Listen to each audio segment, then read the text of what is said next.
Can you use Apple Pay on the Walmart app? Now, unfortunately, the answer is going to be no. It doesn't accept Apple Pay because it has its own payment method called Walmart Pay, and it wants to keep it within its ecosystem.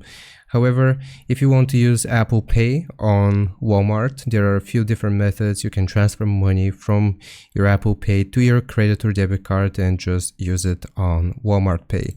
So here's how we can do it. Set up Walmart Pay. You open up the Walmart app on your smartphone, you sign into your Walmart account if you're not already logged in. Then you will tap on the account button located at the bottom of the screen. You will choose Walmart Pay and follow the instructions to set it up. You will add your credit or debit card or Walmart gift card to your Walmart Pay wallet for future payments, and you can use Walmart Pay in store. When checking out at a Walmart store, you will open up the Walmart app and tap on Walmart Pay.